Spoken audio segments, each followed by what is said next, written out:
Hello everyone. Today இன்னைக்கு நம்ம எடுக்கர் பாத்வேஸ்ல நம்ம பார்க்க போற நோட்டிபிகேஷன் வந்து ஒரு பர்மனன்ட் ரோல் வந்து சென்ட்ரல் கவர்மெண்ட் ஆப்பர்ச்சுனிட்டிஸ்ல ஒரு பர்மனன்ட் ரோல் வந்து விட்டுருக்காங்க. அது வந்து nuclear power corporation of India limited அணுசக்தி நிறுவனத்துல வந்து நமக்கு வந்து பர்மனன்ட் வேகன்சிஸ் வந்து அனௌன்ஸ் பண்ணியிருக்காங்க.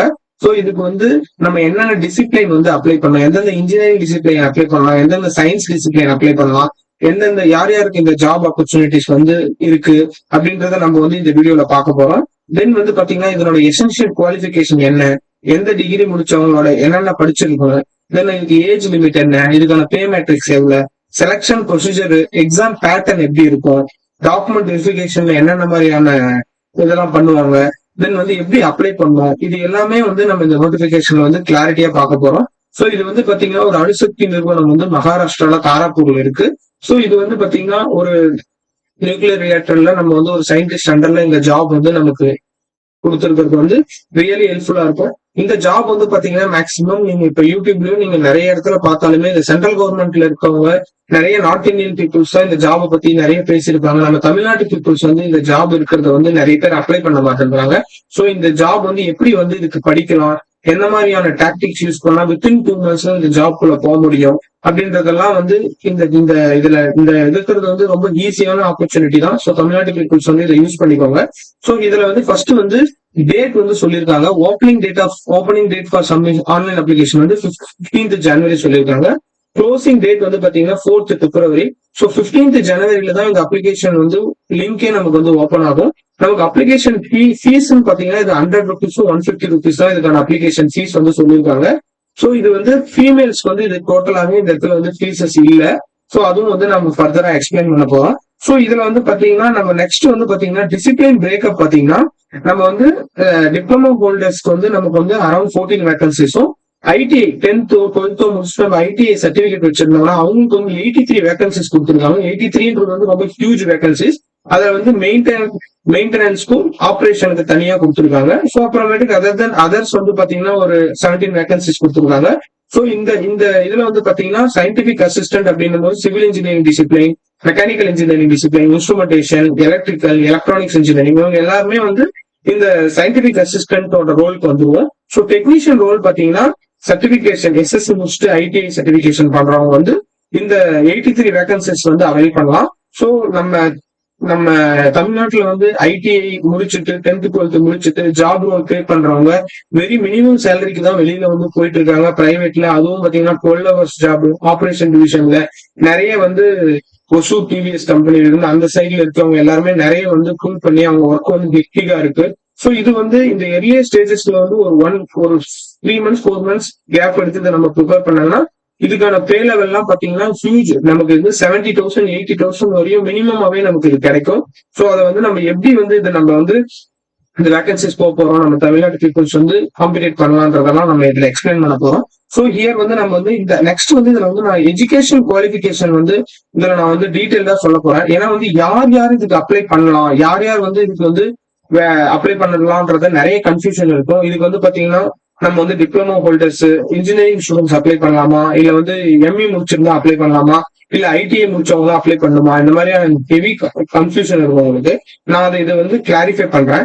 இதுல வந்து மெயின் இதுல வந்து நமக்கு சொல்லியிருக்கிறது வந்து பாத்தீங்கன்னா மினிமம் குவாலிபிகேஷன் சொல்லியிருக்காங்க. நம்ம மினிமம் குவாலிபிகேஷன் இதுல சொல்லியிருக்கிறது வந்து ஏன் சொல்லியிருக்காங்கன்னா நம்ம வந்து டிப்ளமோ ஹோல்டர்ஸ் வந்து இதுல மினிமமா நம்ம இது வந்து டிப்ளமோ வந்து முடிச்சிருக்கணும். நம்ம டிப்ளமோ முடிச்சுட்டு அடுத்து பிஇ முடிச்சிருக்கோம், அப்புறம் எம்இ முடிச்சிருக்கோம், அப்ப நாங்க அப்ளை பண்ணலாமா அப்படின்னு கேட்டா கண்டிப்பா நீங்க அப்ளை பண்ணலாம். ஆனா நீங்க டிப்ளமோ வந்து முடிச்சிருக்கணும். Full time diploma 3 year duration நீங்க முடிச்சிருக்கணும். அதுக்கப்புறம் நீங்க பிஇ முடிச்சிருந்தாலும் இந்த எக்ஸாம்ஸ் வந்து நீங்க அப்ளை பண்ணலாம். அது வந்து எதுவும் இல்லை. அதே மாதிரி எஸ்எஸ்எல்சி முடிச்சுட்டு ஐடிஐ படிச்சிருக்கலாம், ஐடிஐ முடிச்சுட்டு நீங்க டிப்ளமோ முடிச்சிருக்கலாம். அப்படி இருக்கும் போதும் நீங்க ஐடிஐ படிச்ச ரோலுக்கும் அப்ளை பண்ணலாம், டிப்ளமோ படிச்ச ரோலுக்கும் அப்ளை பண்ணலாம். சோ இது வந்து நீங்க இந்த மாதிரி உங்களுக்கு எந்த ரெக்ரூட்மெண்ட்ல போகும்போது எந்த பே லெவல் மேட்ரிக்ஸ் இருக்கும் அப்படின்றத வந்து இதுல சொல்லியிருக்காங்க. அதை வந்து நம்ம வந்து டிஸ்கஸ் பண்ணோம். இங்க வந்து ஃபர்ஸ்ட் வந்து பாத்தீங்கன்னா சயின்டிபிக் அசிஸ்டன்ட் வந்து பாத்தீங்கன்னா டிப்ளமோ ஹோல்டர்ஸ் இன் இன்ஜினியரிங்ல நமக்கு வந்து பாத்தீங்கன்னா mechanical engineering, instrumentation, diploma in electrical engineering, then பாத்தீங்கன்னா நமக்கு வந்து electronics, telecommunication, computer science. So இந்த மாதிரியான இது. அப்புறம் நெக்ஸ்ட் வந்து பாத்தீங்கன்னா சிவில் இன்ஜினியரிங். ஸோ இதுக்கு வந்து தனியா நம்ம கொடுத்துருக்காங்க. சோ இதுல என்ன சொல்றாங்கன்னா நம்ம வந்து டிப்ளமோல வந்து 60% மார்க் எடுத்துருக்கணும். தென் வந்து 3 இயர் டியூரேஷன்ல வந்து நம்ம 12th முடிச்சுட்டு 3 இயர் டியூரேஷன் ஆஃப் டிப்ளமோ படிச்சிருக்கலாம். இல்லைன்னா நம்ம 2 இயர்ஸ் டிப்ளமோ வந்து லேட்டரல் என்ட்ரியில ஹையர் செகண்டரி எஜுகேஷன் முடிச்சுட்டு நம்ம லேட்டரல் என்ட்ரியில 2 இயர்ஸ் படிச்சிருந்தாலும் இதுக்கு எலிஜிபிள். பட் இவங்க இங்க என்ன சொல்ல வராங்கன்னா, நம்ம வந்து லேட்டரல் என்ட்ரி டிப்ளமோ படிக்கும் போது 10th முடிச்சுட்டு ஐடிஐ சர்டிபிகேட் முடிச்சவங்க வந்து இந்த டிப்ளமோ ஹோல்டிங்ஸ் வந்து நம்ம எலிஜிபிள் இல்ல. நீங்க சொல்லியிருக்காங்க candidate who have pursued diploma through lateral entry to the second year. Diploma second year வந்து சேர்ந்தவங்க 10th ஐடிஐ முடிச்சுட்டு நம்ம வந்து செகண்ட் இயர் டைரக்டா டிப்ளமோ வந்தவங்க வந்து இதுக்கு எலிஜிபிள் இல்ல. எதுக்கு எலிஜிபிள் இல்லைன்னா டிப்ளமோ சயின்டிபிக் அசிஸ்டன்ட் ரோலுக்கு எலிஜிபிள் இல்லையே தவிர நம்ம அது கீழே டெக்னீஷியனுக்கு வந்து இது எலிஜிபிளா இருக்கு. சோ இந்த டிப்ளமோ ஹோல்டர்ஸ் வந்து நம்ம 3 இயர் டியூரேஷன் முடிச்சிருக்கணும். இல்லைன்னா நீங்க ஹையர் செகண்டரி எஜுகேஷன் 12th முடிச்சிட்டோ இல்ல இன்டர்மீடியட் முடிச்சிட்டோ நீங்க செகண்ட் இயர் வந்து டைரக்டா ஜாயின் பண்ணிருந்தீங்கனாலும் நீங்க எலிஜிபிள் அப்படின்னு சொல்றாங்க. தென் வந்து பாத்தீங்கன்னா இதுல வந்து செகண்ட் சிவில் இன்ஜினியரிங் டிசிப்ளின் சொல்லிட்டேன். நெக்ஸ்ட் வந்து பாத்தீங்கன்னா ஹெல்த் பிசிக்ஸ். நமக்கு வந்து சயின்ஸ்ல வந்து பாத்தீங்கன்னா பிஎஸ்சி வந்து பிசிக்ஸ் கெமிஸ்ட்ரி படிச்சவங்க இந்த ஜாபுக்கு வந்து அப்ளை பண்ணலாம். அவங்க வந்து மேத்தமெட்டிக்ஸ் வந்து 12th வந்து எசென்சியலா படிச்சிருக்கணும் அப்படின்னு சொல்றாங்க. சயின்ஸ் சொல்றாங்க, சயின்ஸ் டிசிப்ளின்ல வரவங்க. இதுல வந்து என்ன சொல்றாங்கன்னா, நம்ம பிஎஸ்சி மேத்தமெட்டிக்ஸ் படிச்சவங்க அப்ளை பண்ணலாமா இந்த ஹெல்த் பிசிக்ஸ் டிபார்ட்மெண்ட்டுக்கு அப்படின்னா கிடையாது. நம்ம மேத்தமெட்டிக்ஸ் வந்து பிஎஸ்சியில முடிச்சிருந்தவங்க எலிஜிபிள் இல்ல. பிஎஸ்சி வந்து கெமிஸ்ட்ரியோ பிசிக்ஸோ படிச்சிருக்கணும், கம்ப்யூட்டர் சயின்ஸ் அந்த மாதிரி படிச்சிருக்கலாம், எலக்ட்ரானிக்ஸ் அந்த மாதிரி படிச்சிருக்கலாம். அதுல நம்ம மேக்ஸ் வந்து ஒன் ஆஃப் த சப்ஜெக்டா படிச்சிருக்கலாம். இப்போ 12th வந்து நம்ம one of the subject maths இருக்கணும். அவங்க வந்து நமக்கு வந்து இந்த சயின்ஸ் கிராஜுவேட்ஸ் வந்து எலிஜிபிள். தென் இதுல ஹியூஜ் வேகன்சி ஆஃப் 83 டெக்னீஷியன் வேகன்சிஸ்ல பாத்தீங்கன்னா ஸ்டைபண்ட் ட்ரைனி வந்து மெயின்டெனர்ல பாத்தீங்கன்னா நமக்கு வந்து நம்ம வந்து 10th வந்து 50% மார்க் எடுத்திருந்துட்டு நெக்ஸ்ட் ஐடி 10th முடிச்சவங்க நம்ம டிப்ளமோ போகாம 10th முடிச்சுட்டு ஒரு ஐடி சர்டிபிகேஷன் கோர்ஸ் பண்றவங்க வந்து இதுக்கு வந்து எலிஜிபிள் அப்படின்னு சொல்றாங்க. சோ இந்த ஐடிஐ கோர்ஸ்மே பாத்தீங்கன்னா நம்ம 2 இயர் கோர்ஸா முடிச்சிருக்கணும் அப்படின்னு சொல்றாங்க. இப்ப நம்ம 2 இயர் கோர்ஸ் வந்து ஐடிஐ சர்டிபிகேஷன் 2 இயர் கோர்ஸ் முடிக்காம நம்ம 1 இயர்ல ஐடிஐ கோர்ஸ் முடிச்சிருந்தா நம்ம அனதர் 1 இயர் ஆஃப் எக்ஸ்பீரியன்ஸ் வந்து நமக்கு இது வேணும் அப்படின்னு சொல்றாங்க. நம்ம அனதர் 1 இயர் ஆஃப் எக்ஸ்பீரியன்ஸ் வந்து நம்மளோட இண்டஸ்ட்ரி எக்ஸ்பீரியன்ஸா இருக்கட்டும், நம்மளுடைய அப்ரெண்டிஸ்ஷிப் எக்ஸ்பீரியன்ஸா இருக்கட்டும், அது வந்து இதுல கன்சிடர் பண்றாங்க. சோ நீங்க வந்து ஒரு மெயின்டெனன்ஸ் ஜாப் அந்த இடத்துக்கு நம்ம சென்ட்ரல் கவர்மெண்ட்ல ஒரு டெக்னீஷியன் ரோல் போகும்போது நீங்க வந்து எய்தர் மறுபடியும் சொல்றேன், நம்ம 10th முடிச்சுட்டு ஐடிஐ சர்டிபிகேஷன் 2 இயர் கோர்ஸ் பண்ணிருக்கலாம். 2 இயர் கோர்ஸ் பண்ணாதவங்க 1 இயர் கோர்ஸ் முடிச்சுட்டு 1 இயர் எக்ஸ்பீரியன்ஸ் வந்து வேற ஏதாவது ஒரு இண்டஸ்ட்ரியிலோ ஏதோ ஒரு இடத்துல இருந்தா நீங்க எலிஜிபிளா இருப்பீங்க. தென் வந்து பாத்தீங்கன்னா இல்ல நான் வந்து ஒரு அப்ரெண்டிஸ்ஷிப் 1 இயர் முடிச்சிருக்கனாலும் நீங்க எலிஜிபிளா இருக்கலாம். அப்புறம் வந்து நீங்க வந்து இங்கிலீஷ் வந்து 10th ஸ்டாண்டர்ட்ல வந்து ஒன் ஆஃப் த சப்ஜெக்டா படிச்சிருக்கணும் அப்படின்றாங்க. நம்ம எல்லாருமே வந்து 10th இங்கிலீஷ் வந்து எல்லாருமே நம்ம த்ரூ நம்ம ஸ்கூல்ஸ்ல வந்து படிச்சிருக்கோம். ஸோ அது நமக்கு ப்ராப்ளம் இல்லை. இதுல என்ன சொல்றாங்கன்னா, நீங்க வந்து அப்ரெண்டிஸ்ஷிப் எக்ஸ்பீரியன்ஸ் இருக்குன்னு சொல்றாங்க. அனதர் ஒன்று என்ன சொல்றாங்கன்னா, உங்களோட இன்டர்ன்ஷிப் வந்து நீங்க எங்கன்னா 1 இயர் அந்த மாதிரி பண்ணிருக்கீங்கன்னா அதை எக்ஸ்பீரியன்ஸா கன்சிடர் பண்ண மாட்டாங்க. ஸோ இதை நம்ம கிளியரா வந்து டெக்னீஷியன் ரோலுக்கு நம்ம பாத்துக்கலாம். நெக்ஸ்ட் வந்து பாத்தீங்கன்னா இந்த டெக்னீஷியன் ஐடி பாத்தீங்கன்னா எலக்ட்ரானிக் மெக்கானிக் வந்து பாத்தீங்கன்னா இந்த 4 இடத்துல வந்து பவர் எலக்ட்ரானிக் சிஸ்டம் இதுல கூட நம்ம வந்து ஐடிஐ சர்டிபிகேஷன் முடிச்சிருக்கலாம். Machinist, fitter, turner, instrument mechanic power plant, mason இவங்க எல்லாருக்குமே வந்து இந்த டெக்னீஷியன் ரோல் வந்து நம்ம கொடுக்குறாங்க. நெக்ஸ்ட் வந்து பாத்தீங்கன்னா ஆபரேஷன்ல வந்து பாத்தீங்கன்னா நமக்கு ஹியூஜா ஒரு 60 வேகன்சிஸ் வந்து ஆபரேஷன் ரோல் எடுக்கிறாங்க. அவங்க வந்து பாத்தீங்கன்னா நமக்கு வந்து 12th ஸ்டாண்டர்ட் முடிச்சுட்டு அந்த 12th வந்து பிசிக்ஸ் கெமிஸ்ட்ரி மேத்தமெட்டிக்ஸ் 3 படிச்சிருந்து அதுல வந்து நம்ம ஹையர் செகண்டரியில ஒரு 50% நமக்கு இப்ப 1200 மார்க் வச்சிருந்தாங்கன்னா அதுல வந்து நம்ம 700 800 எடுத்திருந்தா கூட அந்த பிசிக்ஸ் கெமிஸ்ட்ரி மேக்ஸ் இப்ப நம்ம மேக்ஸ் 200 மார்க்னா அதை நம்ம 100 மார்க் மினிமம் எடுத்துருக்கோம். பிசிக்ஸ்னா பிசிக்ஸ்ல 200னா 100 மார்க் எடுத்துருக்கோம். ஸோ அந்த மாதிரி வந்து அவங்க இதை வந்து பிரிக்கிறாங்க. சோ இதுல வந்து நெக்ஸ்ட் வந்து ரிலாக்ஸேஷன் வந்து எஜுகேஷன் குவாலிஃபிகேஷன் ஸ்டைஃபண்ட் ட்ரைனிங்க்கு வந்து நிறைய வந்து இந்த ப்ராஜெக்ட் அஃபெக்டட் பர்சன் அப்படின்ற மாதிரி இருக்கு கொடுத்துருக்காங்க. இது நமக்கு தேவையில்லை, ஏன்னா இது வந்து அந்த லொகேஷன்ல இருக்கவங்களுக்கான அவைலபிள்ஸ் வந்து கொடுத்துருக்காங்க. நெக்ஸ்ட் வந்து எக்ஸ்ரே டெக்னீஷியன் பாத்தீங்கன்னா HSC வந்து மெடிக்கல் ரேடியோ தெரப்பி முடிச்சிருக்கணும், இல்லைன்னா எக்ஸ்ரே டெக்னிக் சர்டிபிகேட் வந்து முடிச்சிருக்கணும். வித் 2 இயர் போஸ்ட் எக்ஸ்பீரியன்ஸ் வந்து 2 இயர் இருக்கும் அப்படின்னு சொல்லியிருக்காங்க.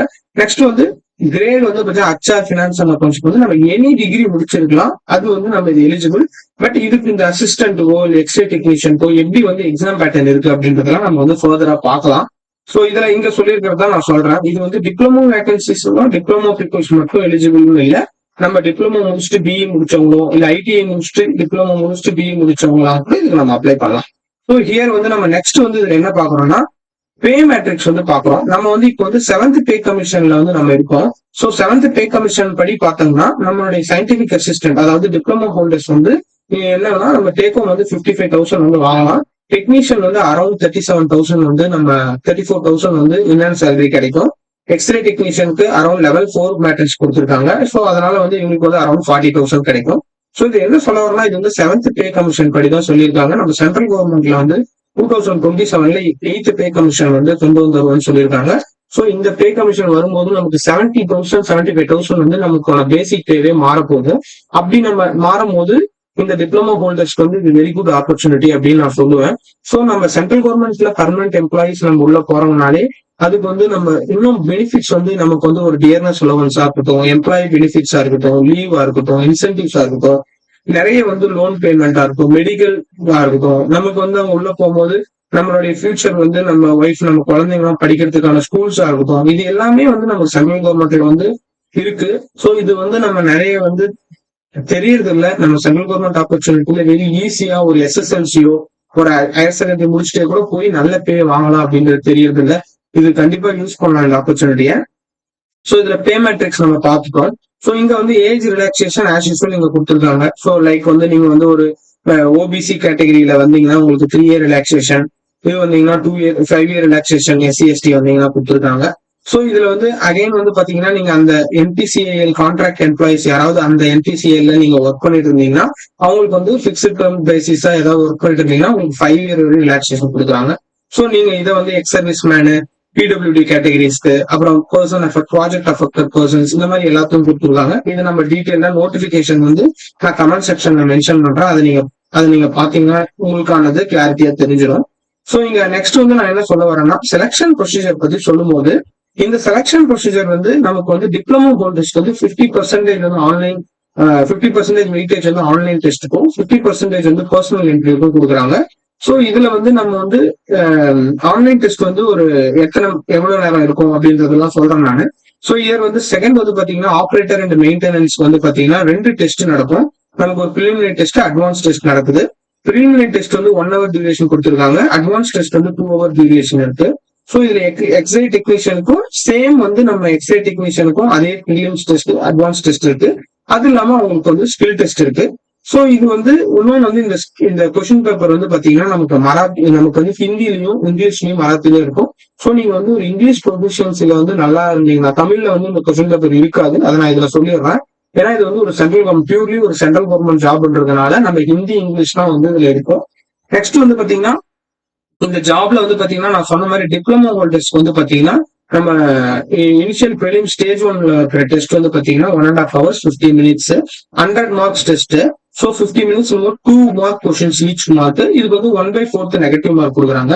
நெக்ஸ்ட் வந்து இதுல வந்து நம்ம வேகன்சிஸ் ரொம்ப கம்மியா இருந்துச்சுன்னா நீங்க வந்து 40% ஆஃப் மார்க் இருந்தாலே நீங்க அடுத்த ஸ்டேஜ் எலிஜிபிள் ஆயிடலாம். அப்படி வேகன்சிஸ் அதிகமா இருந்ததுன்னா உங்களை 1:5 வந்து உங்களுக்கு கூப்பிடுவாங்க. இதுல வந்து நெக்ஸ்ட் வந்து உங்களுக்கு பர்சனல் இன்டர்வியூ இருக்கு. பர்சனல் இன்டர்வியூ 100 மார்க்கு நீங்க வந்து எவ்வளவு மார்க் அப்படின்றத வந்து போடுவாங்க. ஃபர்ஸ்ட் ஸ்டேஜ் முடிச்சுட்டு செகண்ட் ஸ்டேஜ் வரும். இதுல வந்து வெயிட்டேஜ் வந்து பாத்தீங்கன்னா 50% தான் நமக்கு வந்து கொடுப்பாங்க. நம்ம வந்து ஆன்லைன் டெஸ்ட்லயும் 50% ஆஃப் வெயிட்டேஜும், நம்ம பர்சனல் இன்டர்வியூல 50% ஆஃப் வெயிட்டேஜ் வந்து இதுக்கு நமக்கு இருக்கு. சோ இதே நம்ம சொல்லிட்டு இப்ப வந்து நம்மளோட ஸ்கோர் வந்து டை அப்படின்ற டை ஈவென்ட்னா 2 பேரோட ஆஃப்டர் டிசைடிங் வந்து 2 பேருக்கும் டை அப்படின்னா அவங்க வந்து டிப்ளமோக்கு வந்து தனியான ப்ரொசீஜரும் அடுத்த டெக்னீஷியன் ரோலுக்கு தனியான ப்ரொசீஜரும் இவங்க வந்து எடுத்திருக்காங்க. அதுல வந்து பாத்தீங்கன்னா டிப்ளமோக்கு பாத்தீங்கன்னா ஹையர் மார்க்ஸ் இன்டர்வியூ வந்து மெரிட் லிஸ்ட்ல ஹையரா வருவோம். அப்புறம் ஆன்லைன் டெஸ்டோட லோவர் நெகட்டிவ் மார்க் யாரு இருக்காங்களோ அவங்கள வந்து செகண்ட் பிளேஸ் பண்ணுவாங்க. அப்புறம் ஏஜ் யாருக்கு அதிகமா இருக்கோ அவங்களுக்கு வந்து அதிகமா பிளேஸ் பண்ணுவாங்க. ஸோ இது வந்து டிப்ளமோ சயின்டிபிக் அசிஸ்டன்ட் ரோல் வந்து நமக்கு வந்து டிப்ளமோ ஹோல்டர்ஸ் வந்து சயின்டிபிக் அசிஸ்டன்ட்டுக்கான ரோல் சிவில் இன்ஜினியரிங் டிசிப்ளின் இருக்கவங்களுக்கு இதை ஃபாலோ பண்றாங்க. இந்த கேஸ் ஆஃப் டை நம்ம இப்ப செகண்ட் பார்க்க போறது வந்து குரூப் சி கேட்டகரி வந்து பாத்தீங்கன்னா அதே ஸ்டைஃபண்டரி ட்ரைனிங் நமக்கு வந்து டெக்னீஷியன் ரோல்ல மெயின்டெனர், ஆப்ரேட்டர், அவங்களுக்கு எக்ஸ்ரே டெக்னீஷியன் இந்த மாதிரி இருக்கவங்களுக்கு என்ன மாதிரியான எக்ஸாம்ஸ் வந்து நடக்க போகுதுன்றதை பார்க்க போறோம். ஸோ இதுல பாத்தீங்கன்னா நம்ம diploma holders all engineering diploma டிசிப்ளின்ல இருக்கவங்களுக்கு 2 ஸ்டேஜ் ஆஃப் இது சொல்லியிருந்தோம். இங்க வந்து 3 ஸ்டேஜ் இருக்கு. ஸ்டேஜ் 1 வந்து ப்ரிலிமினரி டெஸ்ட், ஸ்டேஜ் 2 வந்து அட்வான்ஸ்டு டெஸ்ட். ஸோ இந்த குரூப் சி கேட்டகரியில் இருக்கவங்களுக்கு நோ இன்டர்வியூ, ஒன்லி வந்து ரிட்டன் டெஸ்ட் மட்டும்தான். அதுல வந்து ஆன்லைன் டெஸ்ட்ல ப்ரிலிமினரி டெஸ்ட் வந்து பாத்தீங்கன்னா ஃபுல் அண்ட் ஃபுல் வந்து ஒரு குவாலிஃபைங் நேச்சர் தான். அட்வான்ஸ்டு டெஸ்ட் ஸ்டேஜ் 2ல இருக்கிற டெஸ்ட் தான் நமக்கு வந்து எவாலுவேட்டிவ் டெஸ்ட், மெரிட் லிஸ்ட் வந்து அதுல தான் நம்ம எடுக்க போறாங்க. ஸோ இதுல வந்து அதர் குரூப் சி கேட்டகரி எல்லாத்துக்குமே சேமான எக்ஸாம் ப்ரொசீஜர் தான். பட் இந்த எக்ஸ்ரே டெக்னீஷியனுக்கு மட்டும் ஸ்கில் டெஸ்ட் வந்து டிஃப்ரெண்டா நடக்கும் அப்படின்னு சொல்லியிருக்காங்க. ஸோ இதுல யூஸ்வலா பாத்தீங்கன்னா ஆன்லைன் பிலிமினரி டெஸ்ட்ல வந்து மேத்தமெட்டிக்ஸ் 20, சயின்ஸ் 20, ஜெனரல் அவேர்னஸ் 10 இந்த மாதிரி 50 கொஸ்டின்ஸ் வந்து 50 நம்பர் ஆஃப் கொஸ்டின்ஸ் வந்து கேட்க போறாங்க. அதுல வந்து கொஸ்டின்ஸ் வந்து 3 மார்க் ஈச் அப்படின்றபடி 150 மார்க்ஸ் நடக்க போகுது. இது வந்து பிலிமினரி டெஸ்ட் வந்து ஜஸ்ட் ஃபார் குவாலிஃபைங் நேச்சர். இதுல நீங்க 40% ஆஃப் மார்க் எடுத்திருந்தா ஜெனரல் கேட்டகரி கிளியர் ஆகுங்க. ஓபிசி கேட்டகரி 30% ஆஃப் மார்க் எடுத்திருந்தா கிளியர் ஆகுங்க. இது வந்து ஒரு குவாலிஃபைங் நேச்சர் தான். இதை வந்து வச்சு மெரிட் லிஸ்ட் வந்து அனௌன்ஸ் பண்ண மாட்டாங்க. மெரிட் லிஸ்ட் என்ன சொல்ல வரேன்னா, அந்த மெரிட் வச்சுதான் நமக்கு வேலை கிடைக்குமா கிடைக்காதான்றத நம்ம வந்து சொல்ல முடியும். இப்ப இந்த அட்வான்ஸ் டெஸ்ட் இருக்குல்ல, அது வந்து ஸ்டேஜ் 1 டெஸ்ட்டும் ஸ்டேஜ் 2 டெஸ்ட்டும் சேம் டேல நடக்கும். அந்த அட்வான்ஸ்டு டெஸ்ட் பாத்தீங்கன்னா நமக்கு வந்து எவாலுவேட்டிவ் நேச்சர். ஸோ அதை வந்து நீங்க கான்சன்ட்ரேட் பண்ணணும். இந்த அட்வான்ஸ்டு டெஸ்ட் தான் அந்த ஆபரேட்டர் டெக்னீஷியன் எல்லாத்துக்குமே அவங்களோட டிசிப்ளின்ல நடக்க போகுது. ஸோ அது வந்து 2 hour of duration with 150 marks சொல்லியிருக்காங்க. 50 மல்டிபிள் சாய்ஸ் கொஸ்டின்ஸ். இது வந்து ஈச் எவ்வளவு 3 மார்க்ஸ் கொடுத்துருக்காங்க. இது வந்து ரொம்ப நெகட்டிவ் மார்க்கிங் வந்து எப்பயுமே நம்ம சென்ட்ரல் கவர்மெண்ட் எக்ஸாம்ஸ் நம்ம உள்ள போனாலே அது வந்து நெகட்டிவ் மார்க்கிங் வந்து ஒரு மெயின் ரோல் பண்ணும். ஸோ அதனால வந்து நெகட்டிவ் மார்க்கிங் அதிகமா சூஸ் பண்ணி என்னைக்குமே சென்ட்ரல் கவர்மெண்ட் எக்ஸாம்ஸ் எழுதாதீங்க. உங்களுக்கு என்ன கொஸ்டின் தெரியுதோ அந்த கொஸ்டின் மட்டும் எழுதணும். ஸோ 50 மல்டிபிள் சாய்ஸ் கொஸ்டின் 20 தான் தெரியுது அப்படின்னா வெரி குட், 20 மட்டும் எழுதிட்டு வாங்க. 10 எக்ஸ்ட்ரா போட்டுட்டு நம்ம தமிழ் வந்து தமிழ்நாட்டு டிஎன்பிசில எந்த எக்ஸாம்லுமே நெகட்டிவ் மார்க்கிங் இல்லை. ஸோ அதே மெத்தடாலஜில போயிட்டு நம்ம 50 போட்டா நமக்கு ஏதாவது ஒன்று கிளிக் ஆகும் அப்படின்னு நினைச்சு எந்த சென்ட்ரல் கவர்மெண்ட் எக்ஸாமே எழுதாதீங்க. Very very important. நம்ம வந்து ஏன்னா இது வந்து 1/3 நெகட்டிவ் மார்க்கிங். நம்ம 3 கொஸ்டின் தப்பா எழுதுறது வந்து ஒரு கொஸ்டின் தப்பா எழுதுறீங்கன்னா 3 கொஸ்டின் தப்பா எழுதுறீங்கன்னா 1 மார்க் போயிடும். ஸோ இது 1/4 கூட இல்லை 1/3. அதான் வந்து நீங்க வந்து ஞாபகம் வச்சுக்கோங்க. இது வந்து ப்ரொஃபஷனல் டெக்னிக்கல் குவாலிஃபிகேஷன் நடக்கும். ஸோ நான் சொன்ன மாதிரி இது ஸ்டேஜ் 2ல இருக்கிறத வச்சுதான் மெரிட் அனௌன்ஸ் பண்ணுவாங்க. ஸோ இந்த கேட்டகரி ஆஃப் டெக்னீஷியனுக்கு வந்து நம்ம வந்து எப்படி வந்து டை ஆயிடுச்சுன்னா மார்க் வந்து டை ஆயிடுச்சுன்னா அவங்களுக்கு என்ன மாதிரியான ப்ரொசீஜர் அப்படின்றத வந்து இதுல சொல்லியிருக்காங்க.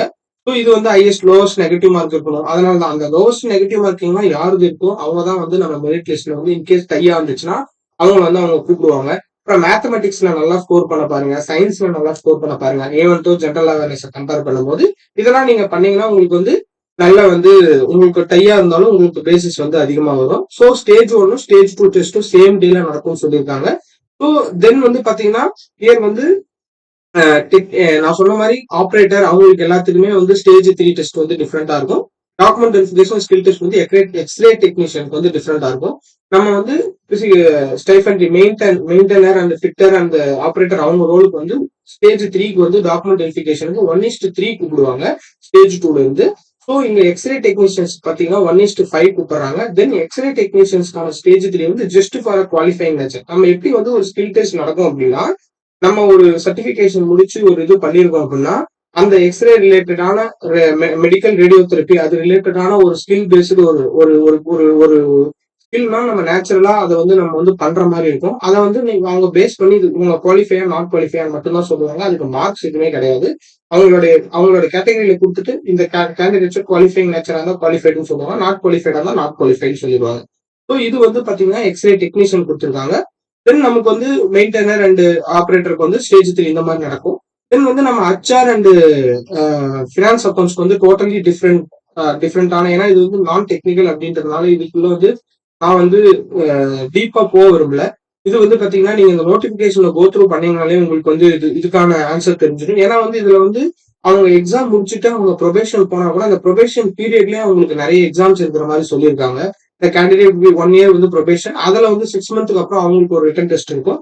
அதுல வந்து செகண்ட் சான்ஸும் கொடுப்பாங்க. அந்த மாதிரி நீங்க வந்து ஸ்கில்ல வந்து நீங்க பாஸ் ஆகல அப்படின்னா அவங்க வந்து எகைன் வந்து இந்த இந்த இந்த இந்த வேகன்சியே வந்து அவங்க ஜாப்ல இருந்து வந்து எடுத்துற மாதிரி சொல்லியிருக்காங்க. ஸோ அதை நீங்க HR ரிலேட்டடான இது கொரிஸ்க்கு வந்து அதுல நீங்க பாத்துக்கோங்க. ப்ரொவிஷன்ஸ் டெஸ்ட் கொடுத்துருக்காங்க. தென் வந்து டிராவலிங் அலவன்ஸ் பாத்தீங்கன்னா வந்து TA பில் வந்து SC/STக்கு வந்து நீங்க வந்து ஆன்லைன் டெஸ்ட் அப்பியர் பண்றதுக்கு மகாராஷ்டிரா போனோம்னா அதுக்கு அவங்க ரிட்டர்ன் நம்ம கொடுத்துற மாதிரி சொல்லியிருக்காங்க. தென் வந்து ஒரிஜினல் டாக்குமெண்ட்ஸ் என்னென்ன document verification very very very very important வந்து நமக்கு டாக்குமெண்ட் வெரிஃபிகேஷன் இந்த இடத்துல ஏன் நான் வந்து வெரி வெரி இம்பார்ட்டன்ட் அப்படின்னு சொல்றேன்னா எப்பயுமே வந்து நம்ம எக்ஸாம்ஸ் நல்லபடியா முடிச்சு டாக்குமெண்ட் வெரிஃபிகேஷன்ல சில சில டாக்குமெண்ட்ஸ் எல்லாம் இல்லாம இருக்கும் நம்ம கிட்ட. ஸோ அதனால எல்லா ஒரிஜினல்ஸுமே சென்ட்ரல் கவர்மெண்ட்டுக்கு வெரி வெரி இம்பார்ட்டன்ட். எந்த ஒரு கவர்மெண்ட் செக்டர் நீங்க போறீங்கனாலும் உங்களோட எஜுகேஷன் ரிலேட்டடான டாக்குமெண்ட்ஸ் வந்து வெரி வெரி இம்பார்ட்டன்ட். நீங்க இப்பவே என்னென்ன வந்து ஒரு எக்ஸாம் ப்ரிப்பேர் பண்ணி நீங்க எந்த ஒரு எக்ஸாம்ஸ்க்கு நீங்க போறீங்க அப்படின்னாலும் அந்த அப்ளை பண்றோம் அப்படின்னால இந்த அப்ளை பண்ணும் போதே நீங்க என்னென்ன மாதிரியான டாக்குமெண்ட்ஸ் உங்ககிட்ட இல்லையோ எல்லாத்தையும் பேரலா அப்ளை பண்ணிடுங்க. நான் இந்த மாதிரி நிறைய வந்து ப்ராப்ளம் ஃபேஸ் பண்ணிருக்கேன்.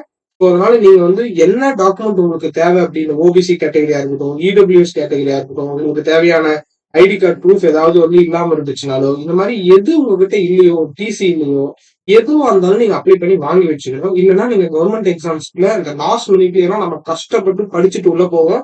அந்த டைம்ல லாஸ்ட் மினிட்ல இதனால நம்ம வேலை போயிடுச்சு அப்படின்ற ஒரு சுச்சுவேஷன் வந்துரும். ஸோ அதை மட்டும் நம்ம வந்து அவாய்ட் பண்ணிக்கலாம். நேர் வந்து நம்ம என்ன சொல்லியிருக்காங்கன்னா 2 பாஸ்போர்ட் போட்டோ, நம்ம ஆன்லைன் அப்ளிகேஷன் ஃபில் பண்ணாலே அதனோட பிரிண்ட் அவுட் எடுத்துடலாம். அந்த பிரிண்ட் அவுட் எடுத்து நம்ம ஃபர்ஸ்டே சொன்ன மாதிரி 15th ஜனவரி தான் இதனோட ஆன்லைன் அப்ளிகேஷனே ஓப்பன் ஆகுது. ஸோ அப்புறமேட்டுக்கு வந்து நம்ம அட்மிட் கார்டு வந்து ஆன்லைன் போர்ட்டல்லே ஜென்ரேட் ஆகும். இது ஃபர்தரா வந்து valid ID proof, 10th certificates நம்ம எடுத்துக்கிறோம். அப்புறம் வந்து நம்மளோட எசென்ஷியல் குவாலிஃபிகேஷனா இருக்கட்டும், எக்ஸ்பீரியன்ஸா இருக்கட்டும், நம்ம இந்த பிப்ரவரி 4, 2026 இந்த எண்ட் ஆஃப் த டே வந்து அப்ளிகேஷனோட எண்ட் ஆஃப் டே அன்னைக்கோட நம்மளோட எக்ஸ்பீரியன்ஸோட கன்க்ளூஷன் நடக்கும். அன்னைக்குள்ள நமக்கு 2 இயர் எக்ஸ்பீரியன்ஸ்னா அதுக்குள்ள உங்களுக்கு 2 இயர் எக்ஸ்பீரியன்ஸ் ஆயிருக்கணும். அதே மாதிரி எவ்வளவு எஜுகேஷன் நீங்க முடிச்சிருந்தீங்கனாலும் இப்ப நீங்க 2026 ஏப்ரல்ல பாஸ் அவுட் ஆக போறீங்க, அப்படி 6th செமஸ்டர் 8th செமஸ்டர்ல இருக்கீங்க அப்படின்னா கண்டிப்பா இது நீங்க அப்ளை பண்ண முடியாது. எலிஜிபிலிட்டி கிரைட்டேரியா நீங்க பாத்துக்கோங்க, இல்லைன்னா உங்களோட அமௌண்ட் வேஸ்ட் ஆயிடும். நெக்ஸ்ட் வந்து நீங்க வந்து முன்னாடியே வந்து 2025 பாஸ் அவுட் ஆனவங்களா இருக்கணும். நெக்ஸ்ட் வந்து உங்களோட எக்ஸ்பீரியன்ஸ் வந்து முன்னாடியே அந்த எண்டு கூட இல்ல, நம்ம ஜனவரிலேயே உங்களோட எக்ஸ்பீரியன்ஸ் வந்து 2 இயர் முடிக்கணும். ஐடிஐ எல்லாம் நீங்க முடிச்சிருக்கணும். ஸோ அதை வந்து இந்த இடத்துல கிளாரிட்டியா சொல்லியிருக்காங்க அவங்க. அப்புறம் உங்களுடைய காலேஜஸ்ல வந்து ஒரு கன்வர்ஷன் சர்டிபிகேட் அந்த மாதிரி CGPA to percentage certificate conversion இருந்துச்சுன்னா அதை வாங்கி வச்சுக்கோங்க. நம்ம அண்ணா யூனிவர்சிட்டி இன்ஜினியரிங் முடிச்சவங்களோ, டிப்ளமோ வந்து முடிச்சவங்களோ, கவர்மெண்ட்ல முடிச்சவங்களுக்கு கொடுப்பாங்க. அப்படி இல்ல அப்படின்னா அவங்க வந்து நீங்க 5.9% அவுட் ஆஃப் 10 எடுத்திருந்தீங்கனாலும் உங்களை 55% தான் கன்சிடர் பண்ற மாதிரி சொல்லியிருக்காங்க. இது வந்து அவங்களோட ஆஸ் பர் நார்ம்ஸ் படி சொல்லியிருக்காங்க. ஸோ அது வந்து நான் இந்த இடத்துல வந்து கிளாரிஃபை பண்ணி விரும்புறேன். நெக்ஸ்ட் வந்து உங்களுடைய ஓபிசி சர்டிபிகேட் வந்து பாத்தீங்கன்னா ஆஃப்டர் 2025 ஏப்ரல் வந்து நமக்கு அந்த பினான்சியல் இயர் முடிஞ்சு ஏப்ரல் ஆரம்பிக்கும் போது 2025 வாங்குறதா இருக்கணும். நீங்க இப்ப வந்து உங்க கையில வந்து ஓபிசி சர்டிபிகேட் வந்து 2025 மேல வாங்குற மாதிரி இருந்தாதான் நீங்க ஓபிசி நான் கிரிமினலுக்கு எலிஜிபிள். அதை நான் சொல்லிடுறேன். இப்ப இன்கேஸ் வந்து நம்மளுடைய ஆன்லைன் டெஸ்ட் வந்து 2026 ஏப்ரலுக்கு மேல நடந்துச்சுன்னா நீங்க 2026 மேல இருக்கிற டேட்ல வாங்குறதுக்கு பேரலா பாத்துக்கோங்க. ஏன்னா வந்து அவங்க ரீசன்ட் இப்ப இந்த 2025 நீங்க வாங்குறது லாஸ்ட் பினான்சியல் இயர்ல உங்களோட ஃபேமிலி இன்கம் வச்சு வரும். இப்ப நீங்க 2026 மேல வாங்கினா 2025 பினான்சியல் இயர்க்கு வரும். ஸோ அதெல்லாம் இதுவுமே வந்து உங்களோட கேண்டிடேட்ஸ் கேன்சல் பண்றதுக்கு அவங்க வந்து அது வந்து ஒரு இதாயிடும். ஸோ அதை அந்த இடத்துல கிளாரிட்டியா கொடுத்துருக்காங்க. நீங்க ஆன்லைன் டெஸ்ட் வந்து 2026 நடக்குது அப்படின்னா 2026 ஏப்ரல் மேல நடக்குது அப்படின்னா நீங்க 26 அப்புறம் வர்றதை வந்து ரெடியா வாங்கி வச்சுக்கிறதுக்கு தயாரா இருந்துக்கோங்க. நெக்ஸ்ட் அதே மாதிரிதான் EWS certificate, public work disability certificate ஏதாவது இருந்தா வாங்கி வச்சுக்கோங்க. தென் நீங்க என்ன சொல்றாங்க அப்படின்னா நீங்க வந்து நான் இதனாலதான் வந்து ஒரு எக்ஸ்பீரியன்ஸ் சர்டிபிகேட்டோ இல்ல கான்ட்ராக்ட் ஜாப் வந்து இந்த மாதிரி நீங்க இன்ஸ்டியூட்ல ஒர்க் பண்ணீங்கன்னா உங்களுக்கு வந்து அந்த சயின்டிஸ்ட் இன்சார்ஜ் மூலமா உங்களுக்கு ஒரு ஒரு தனியான ஒரு இது கொடுப்பாங்க. ஸோ அதனால நான் என்ன சொல்ல வரேன்னா இந்த மாதிரி இதுல பிரைவேட்ல டெம்பரரி ஜாப்ஸ்ல ஏதாவது இருந்தா கூட நான் நிறைய அப்ளை பண்ணுங்கன்னு சொல்றேன். ஏன்னா நீங்க அப்ளை பண்ணி ஒரு 2 இயர் ஒர்க் பண்ணீங்கன்னா அதை கன்சிடர் பண்ணி உங்களை இன்னொரு கேண்டிடேட்ஸை கம்பேர் பண்ணும்போது இதை வந்து உங்களை எடுக்கிறதுக்கான வாய்ப்பு இருக்கு. நீங்க அங்க ஒரு ஃபிக்ஸ்ட் டேர்ம் கான்ட்ராக்டோ ஒரு கான்ட்ராக்ட் ஜாப்லயோ நீங்க இந்த மாதிரி ஒரு நியூக்ளியர் பவர் பிளான்ட் கார்பரேஷன்ல இருந்திருந்தீங்க அப்படின்னா உங்களுக்கு வந்து இந்த மாதிரியான ஆடட் அட்வான்டேஜ் வந்து இந்த மாதிரி இன்ஸ்டியூட்ல இருக்கு. நெக்ஸ்ட் வந்து அப்புறம் அப்ளிகேஷன் வந்து எப்படி ஃபில் பண்றதுன்னு சொல்லியிருக்காங்க. நம்ம அப்ளிகேஷன் என்னன்னா உங்களுடைய இமெயில் ஐடி, உங்களுடைய போன் நம்பர் அதெல்லாம் வந்து நீங்க கரெக்டா வச்சுக்கோங்க, எதுவும் சேஞ்ச் பண்ணிடாதீங்க. இது வந்து நீங்க லாஸ்ட் மினிட் ரஷ் வந்து இது பண்ணணும் அப்படின்னா நீங்க 15th அன்னைக்கோ இல்ல வந்து இந்த லாஸ்ட் 4th பிப்ரவரிக்கு முன்னாடி 2 days முன்னாடியோ அப்ளை பண்ணாதீங்க. பிட்வீன் டேட்ல வந்து நீங்க அப்ளை பண்ண பாருங்க, அதை சொல்லிட்டு இருக்காங்க. நெக்ஸ்ட் வந்து அப்ளிகேஷன் ஃபீஸ் வந்து பாத்தீங்கன்னா டிப்ளமோ ஹோல்டர்ஸ்க்கு 150யும் டெக்னீஷியன் குரூப் சி போஸ்ட்டுக்கு வந்து பாத்தீங்கன்னா 100 rupees சொல்லியிருக்காங்க. ஃபீமேல் கேண்டிடேட்ஸுக்கும் அந்த எம்பிசிஏல நீங்க ஒரு எம்ப்ளாயியா ஒரு கான்ட்ராக்ட் ஜாப்லயோ ஒரு பிக்ஸ்ட் டேர்ம் ட்ரைனியாவோ நீங்க ஒர்க் பண்ணிட்டு இருந்தீங்க அப்படின்னா உங்களுக்கான ஃபீஸும் இது இல்ல அப்படின்னு சொல்றாங்க. எஸ்சி எஸ்டிக்கு இல்ல, டிசபிலிட்டி கேண்டிடேட்ஸுக்கு இல்ல, எக்ஸ் சர்வீஸ் மேனுக்கு இல்ல, இந்த மாதிரியான கேண்டிடேட்ஸுக்குலாம் உங்களுக்கு வந்து ஃபீஸ் இல்ல அப்படின்னு சொல்றாங்க. நெக்ஸ்ட் வந்து பாத்தீங்கன்னா உங்களோட லாகின் ஐடி பாஸ்வேர்டு வந்து ஜென்ரேட் ஆகிறத நீங்க கிளாரிஃபையா நோட் பண்ணி வச்சுக்கோங்க. இதெல்லாம் வந்து யூஸ்வலா எல்லா எக்ஸாம்ஸ் நீங்க அப்ளை பண்ணும் போதும் நீங்க இதெல்லாம் நோட் பண்ணி வச்சுக்கோங்க. இது ஏன்னா இது வந்து ஒரு பர்மனன்ட் ரோல் வந்து ஒரு 2 to 3 months இல்லைன்னா வந்து ஒரு ஒரு சம்டைம்ஸ் 6 months கூட ஆகலாம் இதை ரெக்ரூட்மெண்ட் முடியறதுக்கு. நீங்க அது வரைக்கும் உங்களுடைய லாகின் ஐடி, பாஸ்வேர்டு, உங்களுடைய எஸ்எம்எஸ், உங்களுடைய இமெயில் ஐடி, உங்களுடைய அட்மிட் கார்டு என்னென்ன வருதோ அதெல்லாம் நீங்க அப்டேட் பண்ணி வச்சுக்கோங்க. அதுக்கெல்லாம் தனி ஃபோல்டர் ஒரு பென்ட்ரைவ் மாதிரி கிரியேட் பண்ணி அதெல்லாம் ஃபில் பண்ணி வச்சுக்கோங்க. இதெல்லாம் வந்து த்ரூ அவுட் ஒரு 6 மந்த் உங்க டாக்குமெண்ட் வெரிஃபிகேஷன் வரைக்கும் நீங்க என்ன அப்ளை பண்ணும்போது உங்களுக்கு இந்த February 4 வரைக்கும் என்ன இருக்கோ அதுதான் உங்களுக்கு ஃபர்தரா கேரி ஓவர் ஆகும். அது வந்து நான் இந்த இடத்துல சொல்றேன். ஸோ இது வந்து இந்த எக்ஸாம் மட்டும் இல்ல, நீங்க எந்த பர்மனன்ட் ரோல் எந்த கவர்மெண்ட்ல நீங்க அப்ளை பண்ணாலும் அது எல்லாமே உங்களுக்கு வந்து நீங்க எடுத்து வச்சுக்கிறது ரொம்ப நல்லது. நீங்க டெம்பரரி ஜாப், கான்ட்ராக்ட் ஜாப் எடுத்தா கூட நம்ம இன்னைக்கு பண்ணி சொல்லிக்கலாம். பட் இது வந்து ஒரு பர்மனன்ட் ரோல். நீங்க வந்து இப்ப என்டர் ஆகுறீங்க அப்படின்னா உங்களுக்கு இன்னும் 30 இயர்ஸ் சர்வீஸ் இருக்கும். ஸோ இந்த மாதிரியான ஆப்பர்ச்சுனிட்டியை நான் நிறைய பேர் வந்து டாக்குமெண்ட் வெரிஃபிகேஷன் மிஸ் பண்ணி நான் பார்த்திருக்கேன். ஸோ இதை வந்து நான் உங்க கூட சொல்ல விரும்புறேன். சிக்னேச்சர் போட்டோவுமே இப்ப ரீசெண்டா பிக் பண்ணது நீங்க கொடுங்க. அந்த மாதிரிலாம் கொடுத்தீங்கன்னா உங்களுக்கு உங்களுடைய அட்டென்ஷனும் உங்களுடைய இதுவும் தான் இந்த ஜாப்குள்ள போறதுக்கு ஹெல்ப்ஃபுல்லா இருக்கும் அப்படின்னு நான் சொல்றேன். அப்புறம் வந்து நீங்க ஆன்லைன் டெஸ்ட்டுக்கு போகும்போது நீங்க வந்து ஆதார் கார்டு அந்த மாதிரியான பிரிண்ட் அவுட் வந்து கால் லெட்டர் பிரிண்ட் அவுட் எடுத்துட்டு போயிருக்கணும். அந்த மாதிரி எல்லாம் வந்து உங்களுக்கு சொல்லியிருக்காங்க. நெக்ஸ்ட் வந்து எஸ்சி எஸ்டி கேண்டிடேட்ஸ் சொன்னா உங்களுக்கு டிஏ பில் இருக்கும். அந்த டிஎஃப் பில் டவுன்லோட் பண்ணிட்டு கொண்டு போயிடுங்க. நெக்ஸ்ட் வந்து ஸ்கில் டெஸ்ட், பர்சனல் இன்டர்வியூ வந்து என்னென்ன மாதிரியான கால் லெட்டரோ, application forms, self attested copies வந்து உங்களோட எஜுகேஷன் குவாலிஃபிகேஷனோட செல்ஃப் அட்டஸ்டட் காப்பீஸ் கேட்டிருக்காங்க. ஒரிஜினல் டாக்குமெண்ட்ஸ் எல்லாம் கேட்டிருக்காங்க. இதெல்லாம் வந்து நீங்க அன்னைக்கு ஸ்கில் அதாவது மெயின் எக்ஸாம்ஸ் நடக்கும்போது அதை எடுத்துட்டு போங்க. நான் சொன்ன மாதிரி வந்து இதுல வந்து பாத்தீங்கன்னா லாஸ்ட் டேட் பேமெண்ட் நீங்க வந்து லாஸ்ட் டேட் வரையும் வெயிட் பண்ணாதீங்க. லுக்ல அப்ளை பண்ணிடுங்க. ஜென்ரல் கண்டிஷன்ஸ்ல என்ன சொல்லியிருக்காங்கன்னா, இன்டர்ன்ஷிப் நீங்க 1 இயர் முடிச்சிருக்கீங்க ஏதாவது ஒரு இண்டஸ்ட்ரியில அப்படின்னா அதை வந்து அவங்க எக்ஸ்பீரியன்ஸா கவுண்ட் பண்ண மாட்டாங்க. அதை வந்து கிளாரிட்டியா சொல்லியிருக்காங்க. அப்புறம் உங்களோட ஏஜ் லிமிட், உங்களோட குவாலிஃபிகேஷன், உங்களோட போஸ்ட் குவாலிஃபிகேஷன், எக்ஸ்பீரியன்ஸ் எல்லாமே வந்து February 4, 2026 எண்ட் பண்ண சொல்லியிருக்காங்க. நீங்க அதை வந்து கிளாரிட்டியா நோட் பண்ணிக்கோங்க. அப்புறம் உங்களோட ஆன்லைன் டெஸ்ட் வந்து ஸ்கில் டெஸ்டோ, பர்சனல் இன்டர்வியூ இது எல்லாமே வந்து நம்மளுடைய nuclear power plant corporation of India லிமிடெட்ல தான் நடக்கும். மகாராஷ்டிரால தான் நடக்கும். நீங்க வந்து அதுக்கு தயாரா இருந்துக்கோங்க. அவங்க என்னைக்கு டேட் 1 மந்த் முன்னாடி சொன்னாங்க. ட்ரெயின் டிக்கெட்ஸ் எல்லாம் புக் பண்ற மாதிரி இருக்கும். நீங்க எந்த சூழ்நிலையிலையும் அந்த சென்டரை விட்டு மாத்திட்டு வேற எந்த இடத்துல நடக்கும்ன்றத அவங்க கண்டிப்பா வந்து என்கரேஜ் பண்ண மாட்டாங்க. அது சொல்றோம். இமெயில் ஐடி சேஞ்ச் பண்ணி வைக்காதீங்க அப்படின்னு சொல்றாங்க. So that's it. இந்த எப்படி அப்ளை பண்றது அப்படின்றத நான் சொல்லிட்டேன்.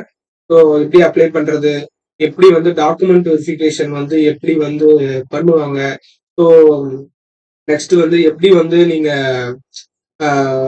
எப்படி டெஸ்ட்ஸ் எல்லாம் நடக்கும், என்ன பேட்டர்ன்ல நடக்கும், என்ன மாதிரியான டிசிப்ளின்ஸ்க்கு எல்லாம் வேகன்சி கேட்டிருக்காங்க. ஸோ இது எல்லாமே வந்து நான் வந்து இந்த வீடியோல வந்து எக்ஸ்பிளைன் பண்ணிக்கிட்டேன். ஸோ வீடியோ வந்து கொஞ்சம் லென்த்தா தான் போகும். ஏன்னா வந்து நம்ம ஒரு பர்மனன்ட் ரோல் வந்து இந்த இடத்துல அப்ளை பண்றோம். ஜஸ்ட் லைக் தட் நான் உங்களுக்கு சொல்லிட்டு போக முடியாது. நீங்க ஒரு ஜாப் வந்து அப்ளை பண்ணி பாக்குறோம் அப்படின்னா அந்த ஜாப் வந்து உங்களுக்கு வந்து நீங்க வந்து அந்த ஜாபை கிராக் பண்றதுக்கு ஒரு டைம் இருக்கணும். அந்த டைம் வந்து நான் எலாபரேட்டிவா இப்ப நான் நோட்டிபிகேஷன் இந்த டைம்ல நான் உங்களுக்கு கொடுக்குறேன் அப்படின்னா த்ரூ அவுட் இந்த 1 இயர்க்குள்ள இந்த ரெக்ரூட்மெண்ட் நடக்கிற வரைக்கும் நீங்க இந்த வீடியோவை எகைன் எடுத்து பார்த்தாலும் உங்களுக்கு கிளாரிட்டியா புரியும் அப்படின்றது தான் நான் எதிர்பார்க்கிறேன். ஸோ அதுதான். இது எனி டவுட்ஸ் உங்களுக்கு இருந்தது அப்படின்னா நீங்க கண்டிப்பா கமெண்ட் செக்ஷன்ல மென்ஷன் பண்ணுங்க. எப்பனாலும் நான் உங்களுக்கு வந்து டவுட் கிளியர் பண்ணுவேன். சரிங்களா? So thank you.